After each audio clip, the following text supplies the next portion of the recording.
parce que t'es pas à la hauteur, c'est parce que quelque chose, il y a une petite voix en toi qui parle plus fort que le talent dont tu es fait. Ça va pas hyper top top top. Il faut que ce petit moment de down, il soit court, parce que tu mérites pas de t'afficher ça. Honnêtement, t'es trop fort pour ça. Mais l'annonce de sa participation à la tournée lors du dernier Prime l'a reboosté. Franck! Ça y est, Je suis super content, j'ai vraiment pas les mots. Non mais il y a de quoi être heureux, je vais faire la tournée de la Star Academy. Je vais faire la tournée de la Star Academy. Franck a ainsi commencé cette semaine du bon pied. Et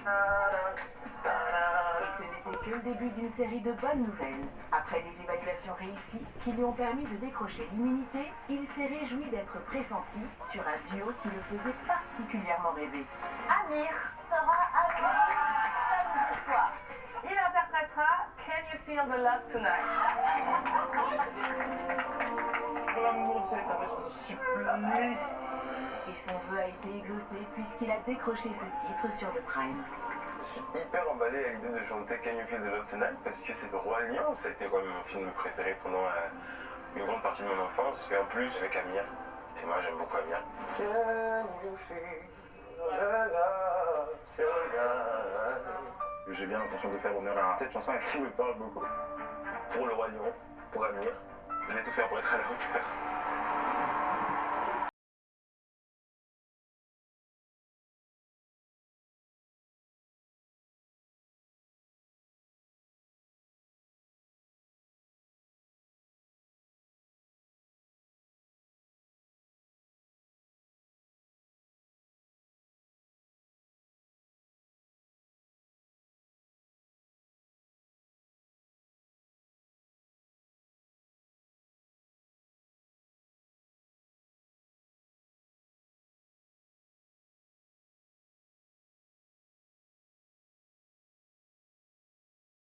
Excusez-moi, voilà, j'étais avec le Roi Lion, avec Amir et Franck, mais nous, on va donc repartir pour le Québec.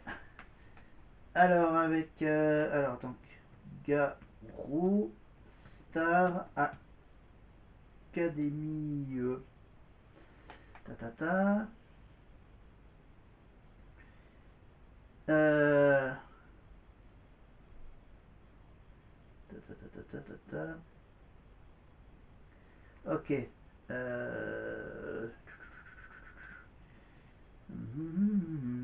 Interview.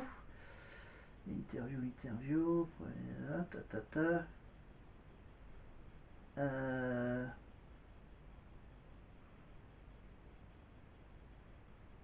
Ah. Voilà, j'ai des petites infos. Par exemple, on va revenir sur Garou, sur son expérience en tant que directeur de la Starac version québécoise. Alors, du coup, où est-ce qu'il est l'article? Est-ce que l'article va s'afficher? Voilà, le temps que ça arrive, l'article.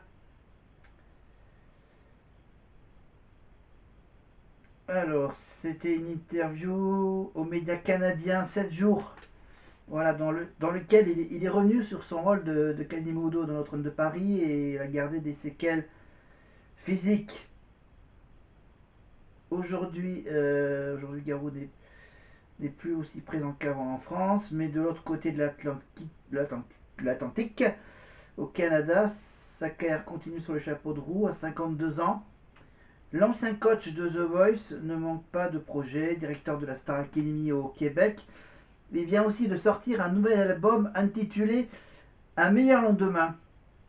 Et à cette occasion, il a accordé une interview publiée le jeudi 27 mars dans lequel il revient avec émotion sur un rôle qui a marqué sa vie, bien sûr, le rôle de Quasimodo.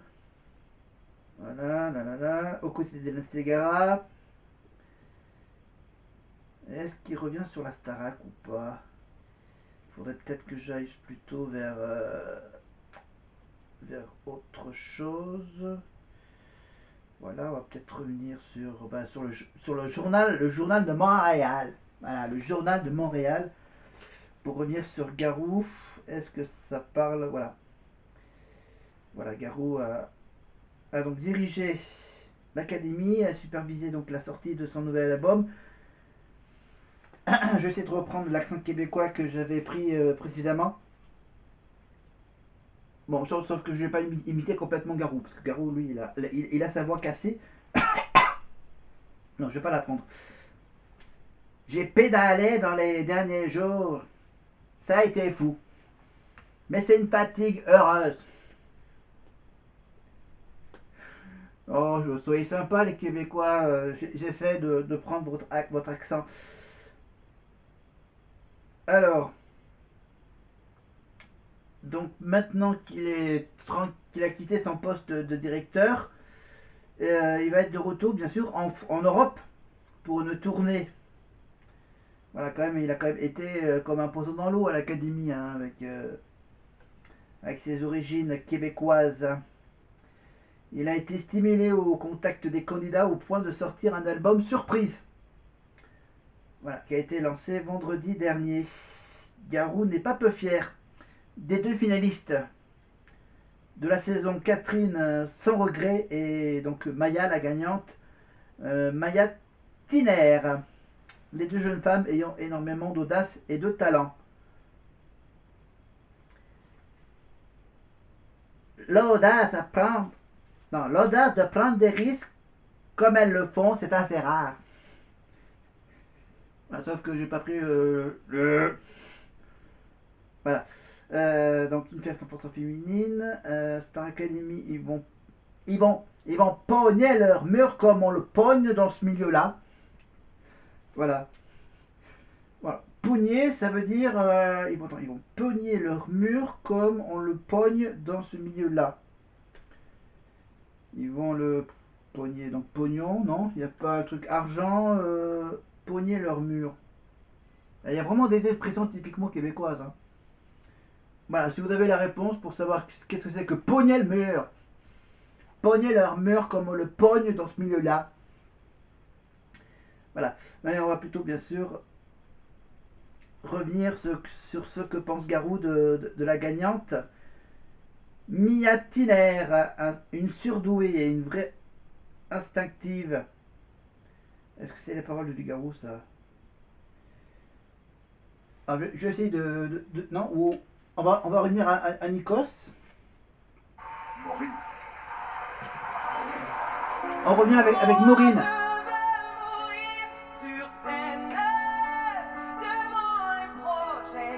Si Maureen se démarque au château par sa signature vocale, elle est surtout reconnue par ses camarades comme un véritable pilier pour le groupe. Maureen, c'est la personne qui est toujours présente pour tout le monde. Elle est super bienveillante, enfin elle est gentille avec tout le monde, elle prend soin de nous. C'est bizarre parce qu'avant d'arriver ici, je pensais pas que je m'attacherais au groupe autant. D'ailleurs, la semaine dernière, elle a été immunisée par les autres académiciens et a ainsi décroché son ticket pour la tournée.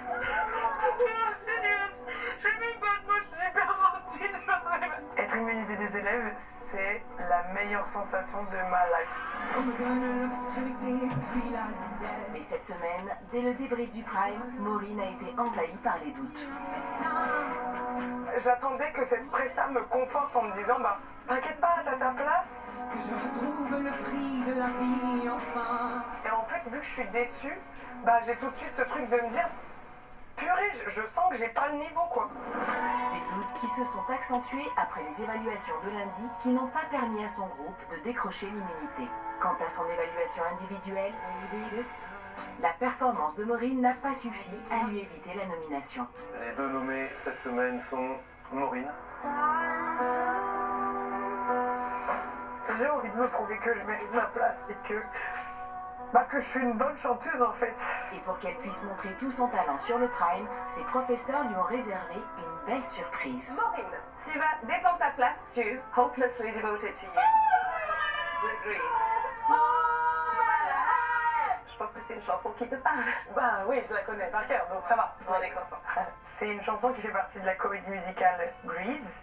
C'est un de mes films préférés. J'aime tellement cette comédie musicale, je ne peux pas me rater. Je suis très contente de la voir, c'est un vrai défi. Et en plus, c'est un beau message parce que ça arrive quand Sandy veut expliquer tout l'amour qu'elle a pour Danny. Et j'ai trop envie d'exprimer tout l'amour que j'ai et pour mon copain, et pour les copains de la Starac, et pour cette aventure en général, et pour le public. Alors, on revient donc avec Garou, avec donc le journal de Montréal, bien sûr. On revient sur la version québécoise de la Starac avec Mia Tiner, évidemment, avec donc les quelques mots de Garou. Donc, je vais arrêter l'imitation. On va lire tranquillement ce que dit Garou sur la gagnante de la version canadienne de la Starac. Mia a déjà un niveau supérieur, même si elle a encore plus à aller chercher. C'est un peu spécial, car je trouve,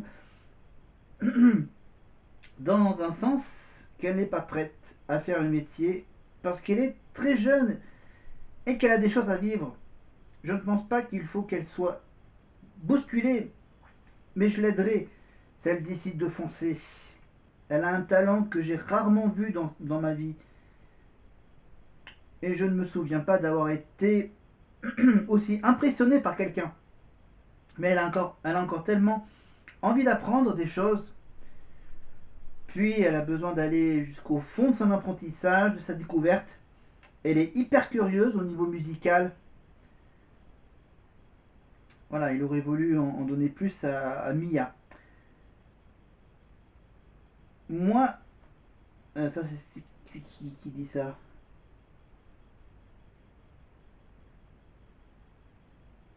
Ça c'est Colligator, ça, ouais.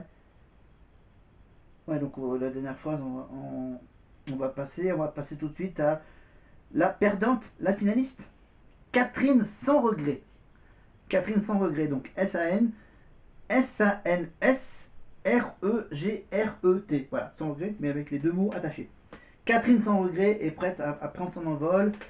Elle qui a déjà plusieurs compositions fortes à son actif et beaucoup d'idées pour de nouvelles chansons grâce à son expérience à la Star Academy.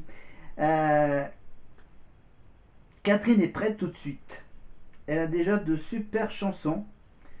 Elle nous l'a prouvé dimanche en faisant une chanson originale, ce qui n'est vraiment pas évident à faire pour défendre sa place. Hein. J'ai déjà le doigt prêt à cliquer pour acheter son album.